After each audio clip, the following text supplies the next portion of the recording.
All right. So, welcome back, everyone. Now we are into the panel discussion. I'm going to stop sharing my screen so you can see our panelists here today. Uh, Amazing. So, hi, everyone. I'm going to just introduce everyone. So, starting with Andrea. Andrea Wallace, she, her, is a professor of law and technology at the University of Exeter, incoming at the University of Warwick, and the co-director of the HRC-funded GLAMI Lab in partnership with the Engelberg Center on Innovation Law and Policy at the NYU Law School.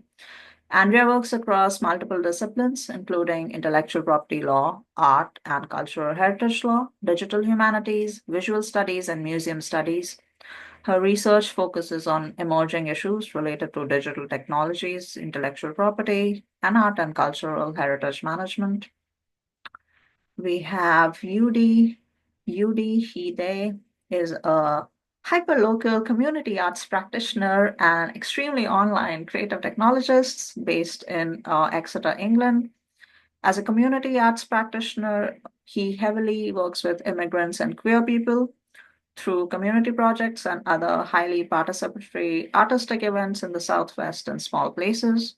As a creative technologist, they create interactive experiences using projection, Unreal Engine, AR, AI, and web. And lastly, well, not lastly, but here we have Xenia. Xenia Lavrenteva. She, her is a PhD student at the University of Exeter, specializing in the intersection of cultural rights and the digital age. Her research focuses on proposing inclusive and appropriate measures for the production and stewardship of data related to heritage and knowledge.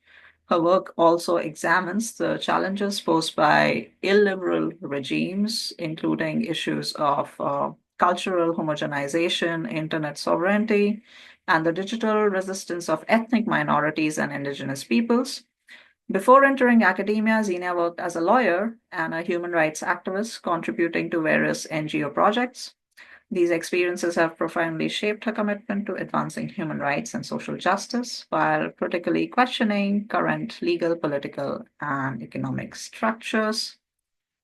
And lastly, there's me, Dylan, and extending a hearty welcome to all our panelists today. Thank you for joining us. And it's so nice to see you all here after the last meeting we had around the game testing. And very curious to see your reactions to the final product and product, not product.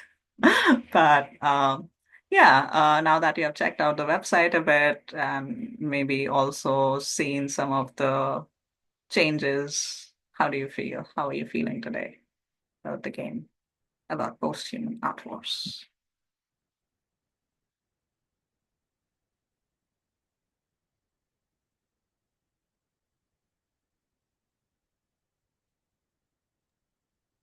It's a difficult one to answer because I feel like because I've been so involved with the production process, and it's almost like that saying, if you see someone every day, even if they have like a really big change on their face over the years, you probably wouldn't notice it. Do you know what I mean? Yeah, good. And but yeah, I think it's really nice seeing it like coming into place and everything because it's like I remember initially when you describing the project to me, I was just pretty much like, what do you mean?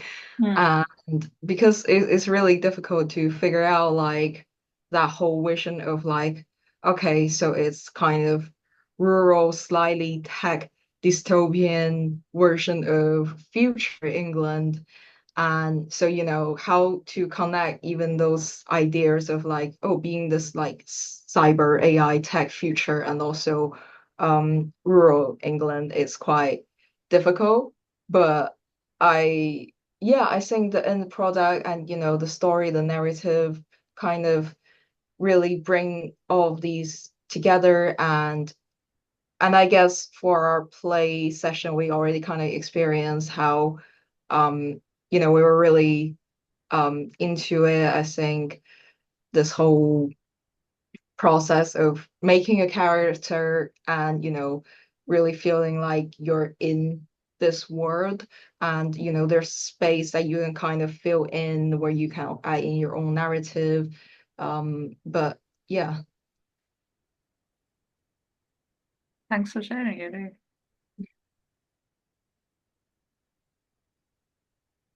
I'm actually also quite curious about how you see the game in relation to your community arts practice and moving forward, or maybe you already have some thoughts about what a game which tries to connect artistic labor to environmental issues. yeah. What does that mean, or how do you see it playing out? Yeah, that's interesting because somehow after I started working on this project, I start to encounter way more discussions around IP, around just me, my daily life. And it's not really something I used to think about it that much. And I feel like for me, my opinion on IP is probably a bit controversial, more leaning on the side of questioning whether is it really real. I don't have a conclusion for that, but I think about it. Um, and yeah, and I think, but then within all the artists, because I think within my community work or just general work, I talk to a lot of artists, and then there's like a local artist network, and then people are really concerned generally about IP, and especially with generative AI bringing in that whole discussion way more, people start thinking about, if I'm putting my work out there digitally, especially how do I prevent my work being exploited by the training of generative AI? There's a lot of discussion around that. And I think one thing with this game is that I really appreciate is that um, instead of just very simply thinking about in this vision of like us against them, how we're gonna just like fight off the AI, it opens up more discussion and thinking about kind of like and kind of just reconfigure, not reconfigure, but just kind of invite discussion of like how we consider IP and all of that in, I feel like quite like a safe environment.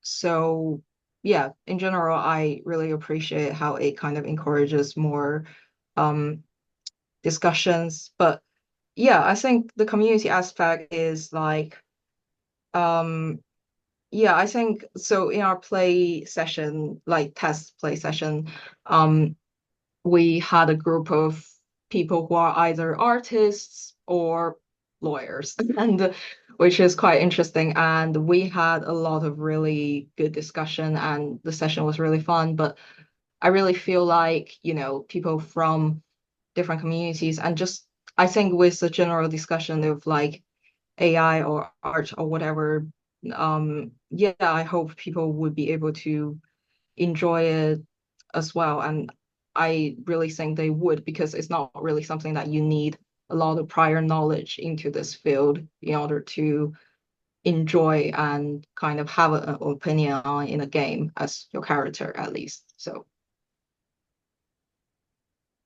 Yeah, that's so interesting. And you're completely right. Yeah. Like there were two different kinds of demographics, like playing the game when we did the testing. There were the artists on the one side, and there were the lawyers. And now we also have on this panel like the lawyers, right? How do you guys perceive the game? What has been your experience?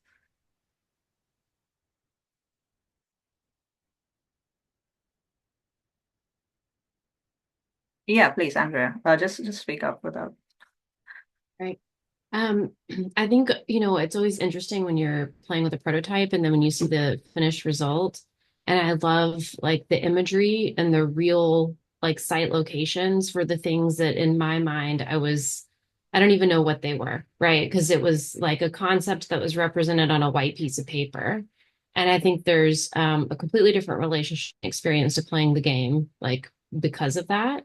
Mhm. But also because, I'm seeing a lot of like architecture and landscape and things that kind of relate to the Devon area, and a lot of really contemporary problems, that we know to be happening within this region with the UK and not exclusive to the UK, lots of other places. So I really appreciated seeing the visuals today and thinking about how that might have shaped the way we played the prototype, you know, version a bit differently, but I'm glad that we didn't have that, right? Because I might have read certain things into it, and experienced it differently at the prototype stage.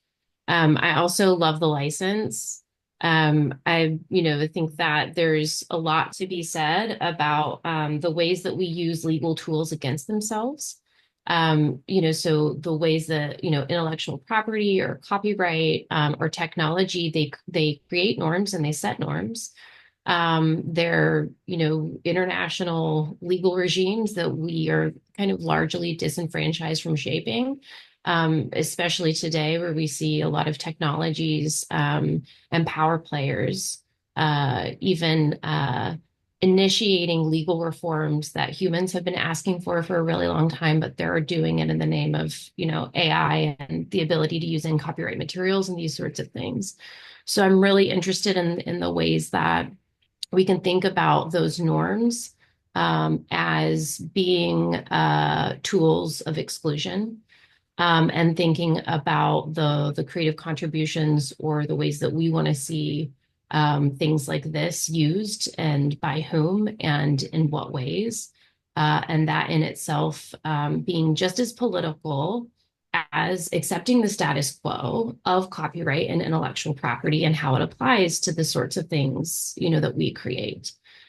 Because to frame kind of the status quo as being apolitical is not at all, you know, accurate. And so I love to see, I guess, that enfranchisement and engagement take place through the form of a license, and in the way that, this license was constructed.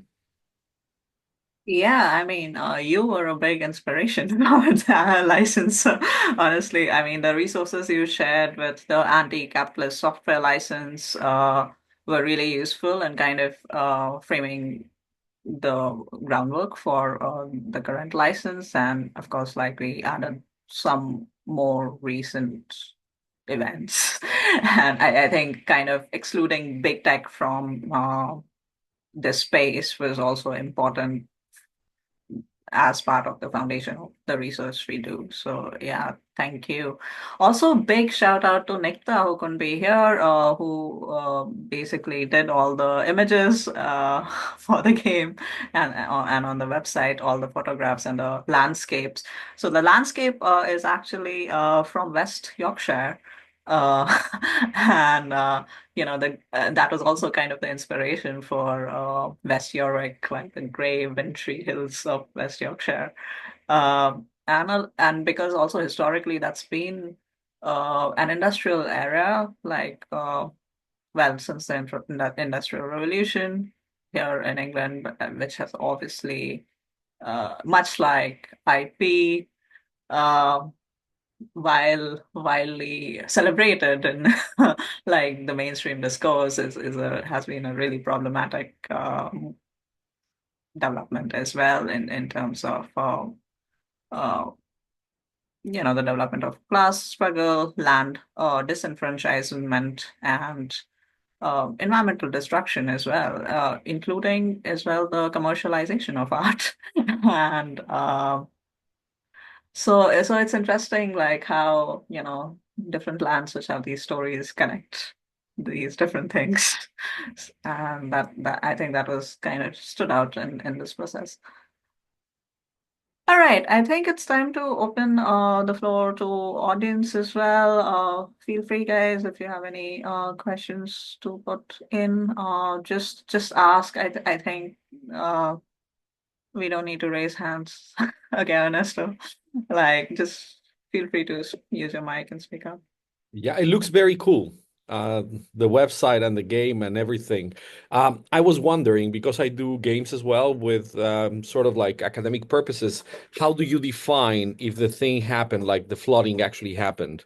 Do you have a mechanic to decide that? Because I mean, of course, I'm just encountering the website now, but the way in which sometimes we integrate random events in our games is through throwing the dice, right? Like I have a video game on kidnapping, and basically there's so many things you cannot do in relation to kidnapping. So what I do is I try to narrow down events with the throwing the dice bit. And depending on how well you play, then you have a more favorable thing.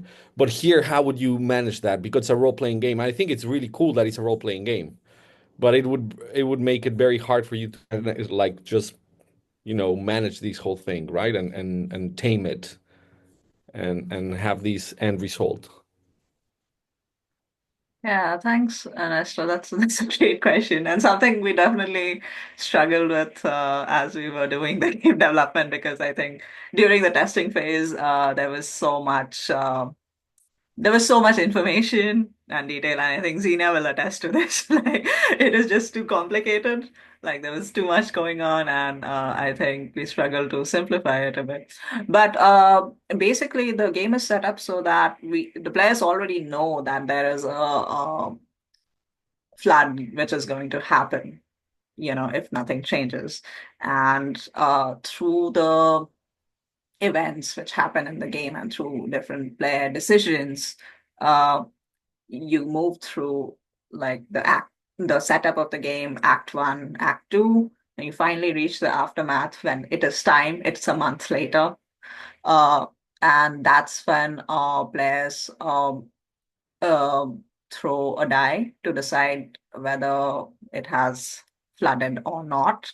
But after that, each player draws an aftermath card, which has particular wording on it, which players have to interpret to understand their own outcome, depending on whether West flooded or not. So there's a lot of like room for interpretation for the players and to make meaning with their own experiences, but there's also that element of randomness and chance which they have to collaborate with. Yeah. Yeah, thanks for your question. Great to see you here, Ernesto. Yeah, nice to see you here. Uh, I think there was another question from Ruth. Few very basic questions in the chat. Ruth, do you want to talk about them? Yeah, my questions are all about like, I want to have a go at this, and these are some of the things that I would need to know how to start having a go at it. So it's just like, how long is gameplay generally? Can it be played online, or is it in person only? And could the narrator lead be played by someone who hasn't played before? Uh-huh. Yeah, great questions. Just so you know, all the details are on the play and download page on the Okay. website. But very quickly, how long is the gameplay? It's around 3 hours. Okay. But maybe more or less depending on the number of people playing it, because each person gets to have a chance in their scene, right? So that might slightly change the game time. Can it be played online, or is it only an in-person game? I mean, it depends, right? Like, basically, it can be played in person, but if you want to play it online, like in a Zoom call, I don't see why not. Like, there is a game board. Just so you know, there is a game board which I should have shown in the presentation, but maybe I'll just share it now. Um,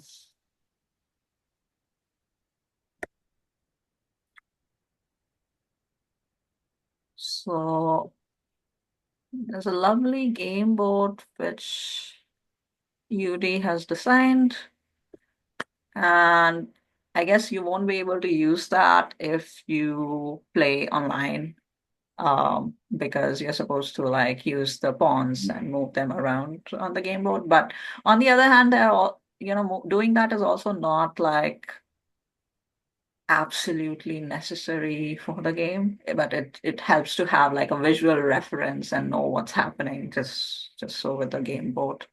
So I think it would work better in person, but I don't see Okay. why you Yeah, can't I do just it wasn't sure online. Yeah. which angle you were coming at it from. Yeah. And basically the idea here is that all the rules, everything, the world building files and all, everything can be downloaded. So you just go to the download page, you print all files. After that, you don't have to look at the website anymore. You just Okay. use that, Yeah. and you can go and play with your people. Yeah. Can Um, I follow up with a slightly deeper question? mhm.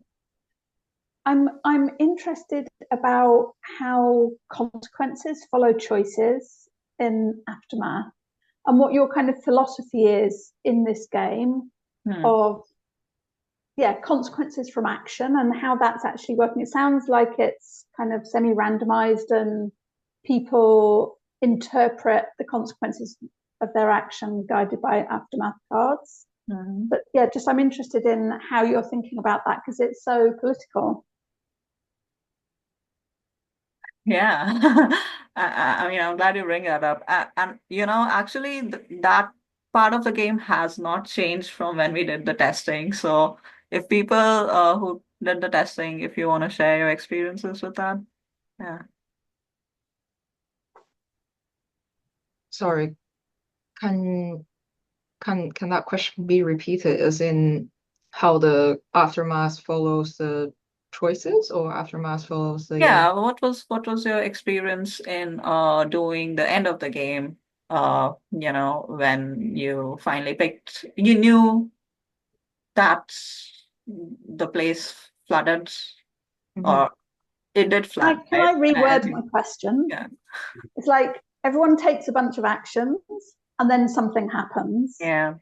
Like, does the action, do people feel when they play the game that their actions influence the outcome?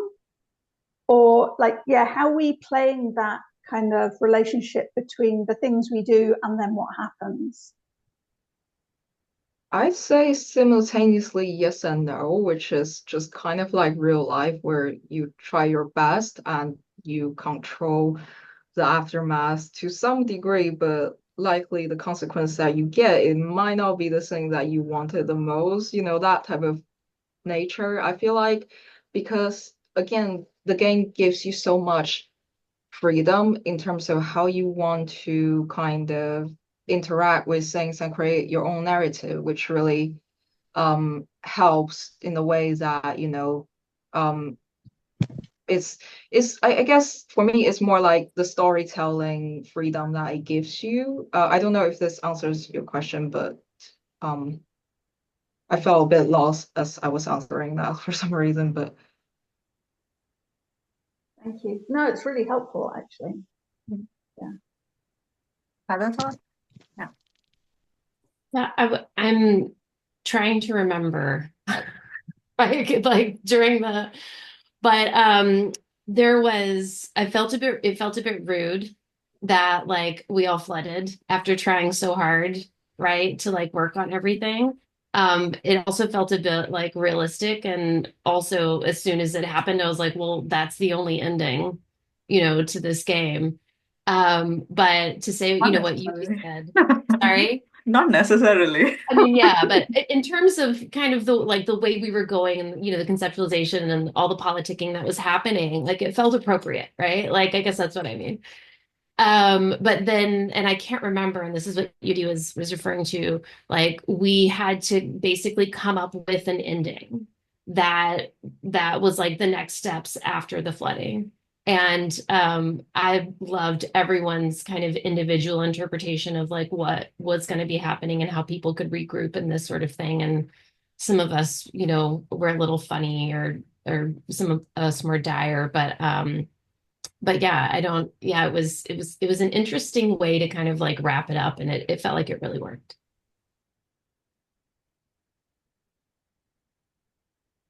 Thanks. Zena, thoughts? Yeah. Hi everyone. Thank you for inviting me. And when we played, I feel like because at the end, can I like is it a spoiler or I can say what we did at the end? Please do say. Okay. No, no, because we Now we definitely played and everything. then Yeah. okay. No, because at the end, like you kind of on your own mission and your goal is to achieve your mission.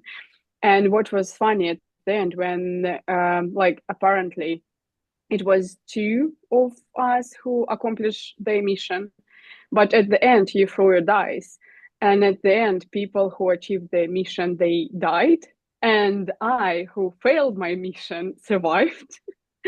And it was really unexpected because at the end of the game it's kind of an expectation that the ultimate goal is to achieve your mission, and this is how you secure, I don't know, like the prosperity, the great future, and so on.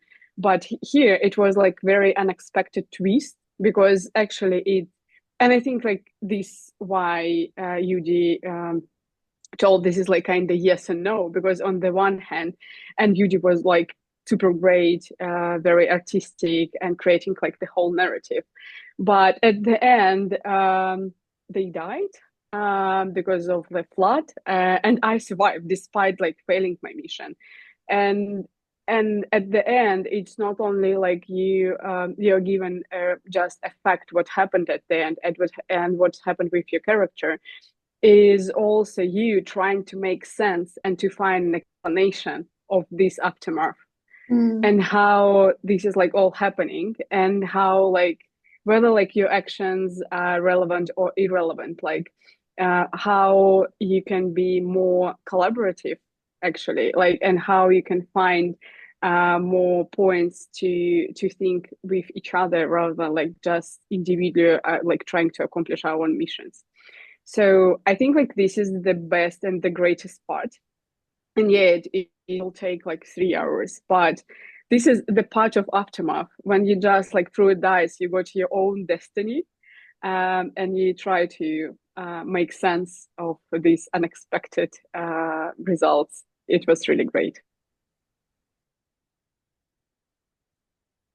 Thanks. Yeah, I think for me, like reflecting on this and hearing all of you talk about it, it's also kind of like the essence of what I call divinatory play and what I've been trying to propose through this project. There's a constant interpretation and reinterpretation of what we are doing, and that is done somehow through the process of partly through the process of randomness, but partly through what we want to do, and and of course like the characters in which we have created in the game, and it's kind of that collaboration between human will and random will.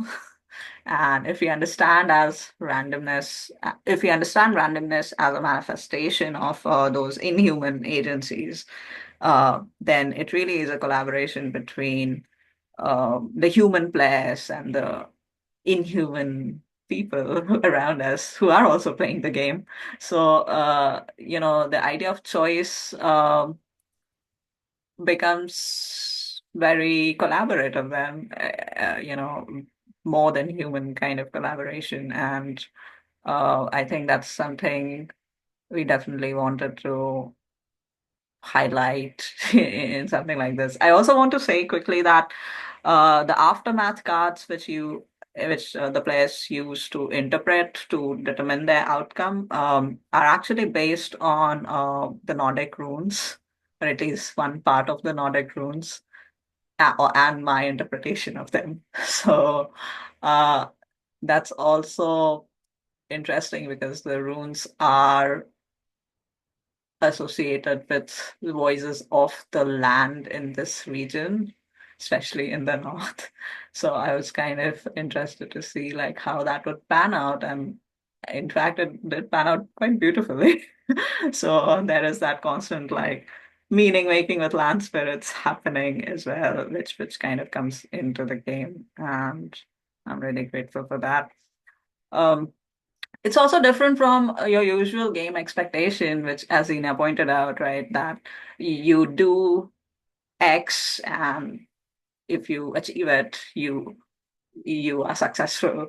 Not necessarily. It depends on how you interpret that outcome, right? And I think that was also kind of important to subvert the expectations we generally have of games around win and loss and so on. Uh, but at the same time, also give players an incentive to play the game without having that necessarily win or loss situation. So I think that was tricky, but I think it worked out well. And I'll be curious to see if you guys play how it will work out for you. So it would be lovely to hear some of your own experiences as you play the game. Ernesto, yes. So for what I read the webpage, you have like a zero sum game. Some of the missions are like you need to destroy the tree and do things that are kind of like not very collaborative. And then you have this explanation in which, of course, you can be mean and you don't need to be very civil through the, which of course is part of the game. It's like when you play Risk, I never play Risk with my friends because we always get angry with each other. Right? Like it gets you have to betray each other. So the whole ethos of the game is really tense. But what I see here, which I found interesting, I haven't played it, it's the first time I see it, is that you have like some collaborative missions and some zero sum game missions. So if I have the zero sum game mission and then you have a collaborative one, there's going to be a lot of tension in the game, right? Like that's kind of like the design. If I really play my role a little bit like Dungeons and Dragons as a What do you zero. mean by the collaborative one? Well, there are ones in which I think you need to negotiate, right? Like from what I gather in the missions, is like you need to keep something in place. Yeah, It's yeah, it's not destroying the tree, right? It's not a very clear-cut thing in which you're depends. gonna yes. So it's more about like, well, you have to find a balance here, negotiate and do whatever you want to do. That is very open-ended. So I guess that plays out very interestingly in terms of the role-playing game. Um, so Yeah, I mean, I mean, you're right. Like much like Dungeons and Dragons, there are total ways to sabotage the entire game, right? And everything goes hands up. Like, yeah. But I guess the question is, what if you do that? Why are you playing the game in the first place with the people you're playing with, right? So that is always uh kind of the question, because with role playing games that is always in any role playing game that is a thing, right? Like, are you playing just to make an individual cool character, versus are you playing with your game team, right? And with the people you are playing with. So how do you find the balance between being an individual versus being in community with the people you're playing with? Yeah, you had yeah, but more. I think that actually improves the game, right? Like if you think about climate issues, you have bullies, right? Think about Elon Musk. It's exactly the sort of thing you are facing in the environmental space, right? So if you're thinking about what sort of learnings, I think that is actually a great thing to happen. That you have someone that is sabotaging your cooperation, that Yeah. is constantly engaging with these issues. I mean, I'm part of the Climate Change Institute here in Exeter, and one of the Mhm. things we are missing miserably in our models of climate change is actually adding the bullies and how they are kind of like Right. transforming the social arena. So that's one of the things that I don't think is like the purpose of the game. I think that's actually a great thing in the game. If I can do that, then it's gonna improve the whole experience of it. Yeah, totally. And this is definitely something I wanted to leave enough space for in the game, because we need those tensions.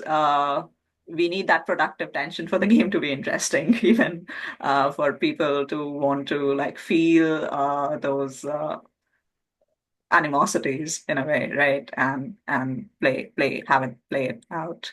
Uh, and without that, if everyone cooperates too much, it's not very interesting. Yeah, Zenia. Yeah, but I think was exactly what happened with us because Yudi he was on the mission, and the mission was telling that the wolves, and I was like part of the wolf clan, that the wolves are here like something to like to destroy, like never trust the wolves. And it's all like yeah, that the whole thing with prophecy, it was the wolves conspiracy. And I was trying my best to be very collaborative. I was trying my best to like find the one final point. But because Yudi like constantly sabotaging me, and because I was like partly wolf and partly human, it was like we cannot trust human. And basically all our like mission, we couldn't find a one thing to agree on because of this sabotage, because Yudi like was like he believed that is like whole conspiracy. And because he also supposed to be like very discreet, it was like not obviously that the wolves the whole problem and it's like whole conspiracy theory. It was really subtle, like can we really trust human? She is really like partly wolf and partly human, and human is the main problem. Let's just sabotage human rather than like to find the one point. So I think it was like a really great experience. There's like if you have one person who believes this is like the whole conspiracy and sabotaging you and all your collaborative efforts, it was yeah, it feels it felt really real, I would say. Yeah, definitely. It was a great experience. All right, I'm looking at Ruth's final question about the narrator. Um, Ruth, do you want to say more about that? No? You're on mute. Yeah. Yeah, probably I can answer this myself. It sounds like someone who's played role play games before could confidently lead without previously playing it. But maybe it is like maybe a beginner could pick it up and lead. What do you think? Yeah, so the role of the narrator in this game is not the same as something as elaborate as D&D or anything like that. Um, it's much more lightweight. Um, Basically, the narrator is provided with a script which they have to read as the narrator, as the players are going through the different scenes and settings in the game. And they keep the score and they, ensure that everyone has a chance to speak, everyone is taking turns and stuff like that. They don't have to create like a whole new scenario or such. There's some excellent tips for the narrator in the how to play guide as well in the last section. Uh, Basically, the narrator is the one who will ensure that not everyone gets angry with each other. Like, I mean, like they can get angry as player characters, but not as the players, as Ernesto was pointing out before. So to kind of like also keep that the group vibe of playing the game, encouraging players, keeping the players immersed in the game, and all of the words which the narrator has to say, the script and all, is provided already in the game rules. So they don't have to really prepare. All they need to do to prepare is to read the rules and read the game verse files. That's really it. And know the group, I guess, and that always helps. When you know the group, you can navigate the interpersonal dynamics a bit better, and to help people also remember that their real selves and their character selves are not the same people. Sometimes that line can get blurry. Yeah. Um, Initially, I want to say, initially the game was planned without a narrator, and we just wanted it to be played. But as we were doing the testing, we realized, Andrea pointed out, we really do need an actor. And I mean, that was true. We do need someone to hold that space as the other players explore. Yeah. Yep. So, any other questions? Thoughts? Open floor. If not, I want to kind of put out a question for you all, like where do you see this game being played? How do you plan to take it up, maybe in your communities? Or will you play this game in the first place? What kind of support do you think you'll need to play it? And thanks, Ernesto. Yeah. It is yeah, any thoughts on how we can also like, where we should talk about the game? Where do you see it? Where do you see it being useful, and in what types of contexts, I guess? I mean, if I'm being greedy and lazy, I like to model being greedy and lazy because I feel like there might be others like that who have the same kind of tendency. The thing that would make it much easier for me to play this with people where I am would be like a video that just gives a sense of what it's like to play, like give some player journeys, like some examples of what someone's done, some people reflecting on what their experience was. Uh, yeah, but I know that that's a really big ask because people are always saying to me, why don't you just make a video? And I really know that to do that well is like a big job. But that would be the thing that would make it much easier for me to then persuade people who aren't necessarily very geeky like me with my geeky interests, but people who might share my political values to come and like give it a go. Whereas at the moment, I feel like there's a bit of a hump for me to get over. I would need to really kind of do quite a lot of that work myself in order to be able to start to reach out and engage people. Yeah, I just want to say the game verse files and how to play is a good starting point, but I do understand what you're saying about like getting other people excited about it. I do want to say also that the recording here from today for both the presentation and the discussion of the panel will be up on YouTube later. So I will send you the links. I mean, I'll share it with everyone. And yeah, we couldn't have a game demo recorded for this because it's quite long, and also like doing it in person is quite different from like doing it in an online game, which we did for one of the last games we released, which was Bewitching Technologies. We could have a game demo recorded. Um, we'll see. We'll need to probably UD and I need to figure out how to do something like that. I Maybe. mean, I guess the thing I'm thinking about is that in my new hyperlocal context, which is East Suffolk Coast, we're doing quite a lot of work with young adults, many of whom haven't been to university, but who are very interested in environmental justice questions, and they are interested in environmental justice attached to technology. So they won't sit down and watch an hour's discussion about something in theory. You know, they'll be very oriented to something which is kind of coming from the other angle of like, hey, look, there's this thing, and this is why you will enjoy playing it.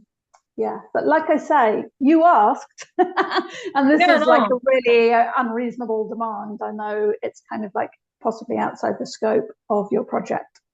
Not necessarily. Like one of the ideas we had was actually producing a trailer, a game trailer I think it's a for really this. great idea. Yeah, If you we want lots of didn't. people to play it, I think that is the kind of thing Yeah, that then yeah, makes a difference. yeah. We might still do that. We didn't quite have the time for like Yeah. doing it in this timeline, but we do have the materials to make a trailer. So, I mean, it could be worth doing, and it definitely helps draw people in when you kind of like set it out in voice and music and video. Um, I also wanted to share like a visualization of what the gameplay looks like because we had that done and I kind of forgot to put it in my presentation. But I see Andrea's hand is up. So Andrea, you want to go? Yeah, I was just gonna say, I'm like these days, the first thing that I do is instead of reading instructions, I do go look at like a video. Like, is there a video? Like even recipes, like it's even if it's like quick and it's walking you through a little bit of like what to expect and that sort of thing. So there could be a couple of different versions of, like a trailer versus something a little bit more informational or instructional. But maybe doing some testing, like some gameplay testing to see like where it seems like people either need more information to entice them or need more kind of like technical and instructional information to understand even something specific for the narrator, right? Like that sort of thing could be really useful. The other thing is, I wonder if, and this would be much more like long term, if there's a way to think about a print on demand version of this, because printing all of these things and putting it together, there's, potentially the the risk of missing one or more files, right?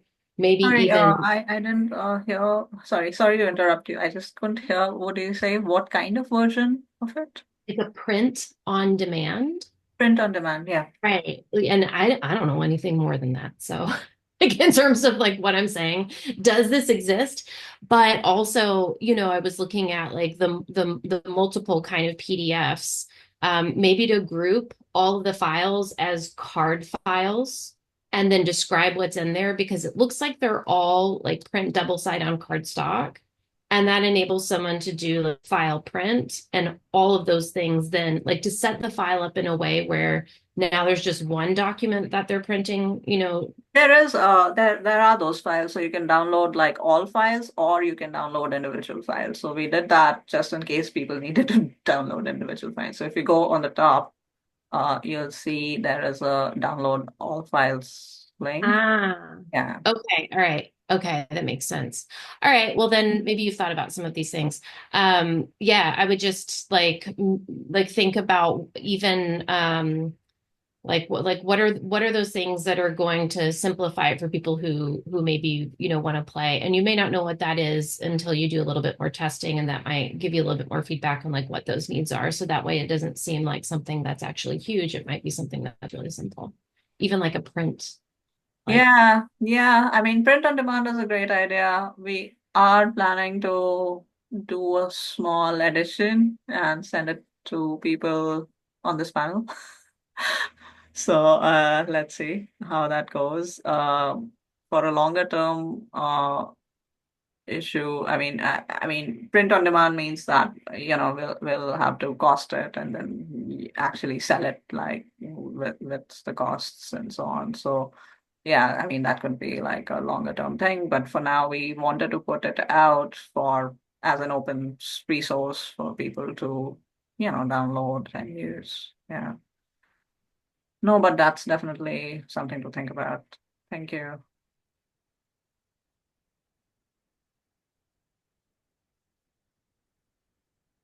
So I look at the time. We have like about 2 minutes remaining. Any final thoughts? Uh, all right. I just wanted to thank everyone for being here and for being here throughout this whole thing. Yeah, it's been great to receive your feedback and reactions and questions, which are always so great for reflection. And we just had such a great time making the game. We had only a couple of months to make it because originally there was another game which was planned, a whole completely different one under the project, and that fell through because the artist we were working with could not work on it anymore. And so we were like, oh, should we just drop this game altogether or should we actually fulfill it, start to make something, a game? And turns out that, yeah, we made this Posthuman Art Wars, and this was completely this year's work, not last year's work. And yeah, it came together beautifully. So thank you all for all your good wishes, hard work, and encouragement. And hope to see you again. Yeah, thank you. Well done. Thank you. Keep in touch, and Thank if you do you. play, let us know. Yeah. Bye.